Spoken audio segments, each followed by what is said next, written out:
Baby kicks ఎంతో సంతోషాన్నిస్తాయి. వాటిని feel అయ్యేందుకు ఇంట్లో మెంబర్స్ కూడా ఉత్సాహపడడం చూస్తాం. తన బొజ్జ మీద చేయి పెట్టించి వారికి కూడా బేబీ మూమెంట్స్ కిక్స్ ఫీలింగ్ తెలియజేస్తూ ఉంటారు గర్భిణీలు.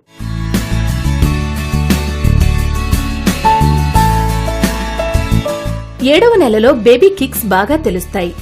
28 వారాల మొదలు బేబీ కిక్స్ ని రోజుకి కనీసం 2 మాటలు ట్రాక్ చేయడం మంచిదని గర్భిణీలకి డాక్టర్ సలహా ఇస్తూ ఉంటారు. ఇలా కిక్స్ కావలసిన మేరకు అవుతుంటే బేబీ సరిగ్గా ఎదుగుతోందని తెలుస్తుంది. ఈ కిక్స్ ని ఎప్పుడు కౌంట్ చేయాలి అని చూస్తే ఒకసారి పగటి పూట, అంటే సాధారణంగా లేచిన కొంత వ్యవధిలో, అంటే ఉదయాన్నే అన్నమాట. ఈ సమయంలో సాధారణంగా ఫీటల్ కిక్స్ చాలా తక్కువగా ఉంటాయి. ఆ తర్వాత ఈవినింగ్ టైంలో ఎప్పుడైతే ఫీటల్ యాక్టివిటీ బాగా ఉంటుందో ఆ టైంలో ఒకసారి కిక్స్ ని కౌంట్ చేయాలి. ఇది ఎందువల్ల? 28 వారాల తర్వాత 28 వీక్స్, అంటే 7వ నెల చివరికి 8వ నెల బిగినింగ్లో బేబీ కదలికలు మనం లెక్క పెట్టడం అలవాటు చేసుకోవాలి. దీన్నే ఫీటల్ కిక్ కౌంట్ అంటారు. ఎన్నిసార్లు బేబీ కదిలింది అని. ఈ కదిలేది చిన్నగా గోకినట్టు ఉంటుంది, చిన్నగా కొట్టినట్టు ఉంటుంది, కంప్లీట్గా బేబీ టర్న్ అయినట్టు ఉంటుంది. ఒక్కొక్కసారి పొట్టలో బేబీస్కి ఎక్కిళ్ళు వస్తాయి. సో అవి తేడా తెలుస్తుంది, పైకి కిందికి ఇలా మూవ్ అవుతున్నట్టు అనిపిస్తుంది బేబీ అప్పుడు.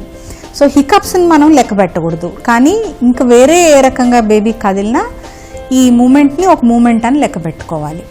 అసలు ఈ కిక్స్ని మనం ఎందుకు లెక్క పెట్టుకోవాలి అంటే, మనకి ఉన్నట్టే ఒకరోజు చాలా యాక్టివ్గా ఉంటాం, ఒకరోజు చాలా నీరసంగా బడలికగా అనిపిస్తుంది, ఎక్కువ కదలం, ఎక్కడేసిన గొంగళి అక్కడే అన్నట్టు అక్కడ కూర్చుంటే అక్కడే కూర్చుంటాం, కదలం, యాక్టివ్గా ఉంటాం. బేబీ కూడా అంతే, బాగా తల్లి బాగుండి బేబీ యాక్టివ్గా, లోపలంతా బేబీ బాగుంటే యాక్టివ్గా కదులుతూనే ఉంటుంది బేబీ. సో ఈ లెక్క మనము జాగ్రత్తగా చూసుకోవాలి. ఈ కిక్ కౌంట్ ఎప్పుడు స్టార్ట్ చేయాలి, మనం ఎప్పుడు మొదలెట్టాలి అంటే 28 వారాలు 28 వీక్స్కి ఫీటల్ వైబిలిటీ వస్తుంది. అంటే 1 kg దాకా వెయిట్ దాకా వచ్చి బేబీకి తల్లి నుంచి సెపరేట్గా బయట బతికే సత్తా వస్తుంది బేబీకి. సో అప్పటి నుంచి ముఖ్యం అవుతుంది మనకి కౌంట్ లెక్క పెట్టుకోవడం. ఎందుకంటే ఏ రోజైతే లెక్క తగ్గుతుందో ఆ రోజు వెంటనే డాక్టర్ దగ్గరికి వెళ్ళాలి. ఇప్పుడు డాక్టర్ అయినా కానీ ఒక 2 నిమిషాలు చూస్తారు బేబీని. బేబీతో 24 గంటలు ఉండేది తల్లే. సో బేబీ ఎప్పుడైతే యాక్టివిటీ తగ్గుతుందో వెంటనే తల్లికి తెలిసిపోతుంది. అందుకని ఫీటల్ కిక్ కౌంట్ అంత ముఖ్యం అన్నమాట మనకి. 1 గంట వ్యవధిలో కనీసం 10 కిక్స్ వరకు తెలియాలి. కానీ తెలియకపోతే కంగారు పడకండి. కొంచెం జ్యూస్ తాగో లేదా ఏదైనా తినో, కాస్త అటు ఇటు నడుస్తూ కొంత కదలిక తరువాత కాస్త రిలాక్స్ అయ్యి మరలా బేబీ కిక్స్ ని కౌంట్ చేయండి. 2 గంటల తర్వాత కూడా ఎలాంటి కిక్స్ మీరు తెలుసుకోలేకపోతే మీ గైనకాలజిస్ట్ ని సంప్రదించాల్సి ఉంటుంది. కొంతమంది నన్ను అడుగుతారు, మేడం రోజంతా పెద్ద ఉండవు కదలికలు, సాయంకాలం ఉంటాయని కొంతమంది అంటారు. కొంతమంది పొద్దున్నే నేను టిఫిన్, మీరు నన్ను సాయంకాలం 6 దాకా లెక్క పెట్టమన్నారు, టిఫిన్ తినగానే గంటలో 10 మూమెంట్స్ అయిపోయినాయి అంటారు. సో ఒక్కొక్క బేబీకి ఒక్కొక్క రొటీన్ ఉంటుంది. మనకున్నట్టే మనం కొంతమంది పగలు యాక్టివ్గా ఉంటాము, మనం కొంతమంది రాత్రికి యాక్టివ్గా ఉంటాము. బేబీస్ కూడా అలాగే, కొన్ని బేబీస్ పగలు యాక్టివ్గా ఉంటాయి, కొన్ని బేబీస్ సాయంకాలాలు యాక్టివ్గా ఉంటాయి, కొంతమంది రాత్రులు యాక్టివ్గా ఉంటారు. సో ఎప్పుడైనా బేబీ యాక్టివ్గా ఉన్న టైంలో మొదలుపెట్టి 10 కిక్స్ ఎంతసేపట్లో అవ్వాలి అని చూసుకుంటే, యూజువల్గా ఈ 10 కిక్స్ 2 గంటల్లో అయిపోయినాయి అనుకోండి, ఇవాళ దానికి 4 గంటలు టైం పట్టింది అనుకోండి, వెంటనే డాక్టర్ దగ్గరికి వెళ్ళండి. డ్యూ డేట్ దగ్గర పడుతున్న కొద్దీ ఫీటల్ కిక్స్ ని కౌంట్ చేయడం తప్పనిసరి. అందుకే 7వ నెల మొదలు ఫీటల్ కిక్స్ ని లెక్క వేసుకోవడం మంచిది.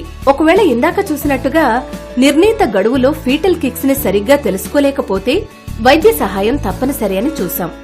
ఇలాంటప్పుడు ఎటువంటి మెడికల్ టెస్టులు చేసి ఫీటల్ కిక్స్ ని చూస్తారు అని చూస్తే, డాక్టర్ దగ్గరికి వెళ్ళినప్పుడు రకరకాల టెస్టులు ఉంటాయి లోపల బేబీ పరిస్థితి ఏంటి అని చూడడానికి. NST అనే టెస్ట్ ఉంటుంది, అల్ట్రాసౌండ్ ఉంటుంది. సో దీనిలో ఒక్కొక్కసారి బేబీ స్లీప్ సైకిల్లో ఉంటుంది, ఎక్కువసేపు నిద్రపోతుంది ఒక్కొక్క రోజు. స్లీప్ సైకిల్లో ఉన్నప్పుడు టెస్ట్లకి వేరే రిజల్ట్ వస్తుంది. అలాగ ఉన్నప్పుడు మనం వెయిట్ చేసి చూడొచ్చు. ఒక్కొక్కసారి బేబీకి రక్త ప్రెషర్ తగ్గిపోయి చాలా డల్గా ఉండి బేబీ బ్రీదింగ్ మూమెంట్స్ అన్నీ కూడా తగ్గిపోయి ఉంటాయి.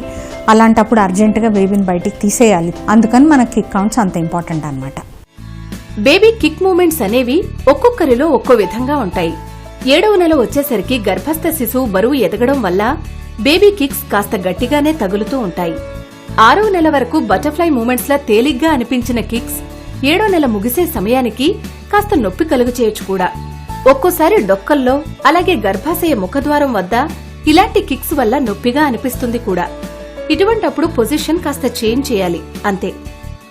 ప్రతి స్త్రీ జీవితంలో ప్రెగ్నెన్సీ ఒక అందమైన అనుభవం. తల్లి కాబోతున్నాను అని తెలిసినప్పుడు కలిగిన ఆనందం నెమ్మదిగా నెలలు నిండుతున్న కొద్దీ దిగులుగా మారిపోతుంది.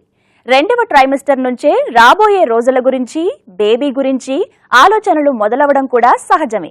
ఈ ఇంపాక్ట్ అంతా కూడా ఆమెని మానసికంగా కూడా ప్రభావితం చేస్తుంది. అందుకే ప్రెగ్నెన్సీలో నిద్ర, వచ్చే కలలు కూడా నేడు ఎన్నో రీసెర్చ్కి నాంది పలికాయి. ప్రెగ్నెన్సీ 3వ ట్రైమిస్టర్లోకి ప్రవేశించాక రోజులు నెమ్మదిగా గడుస్తూ ఉంటాయి.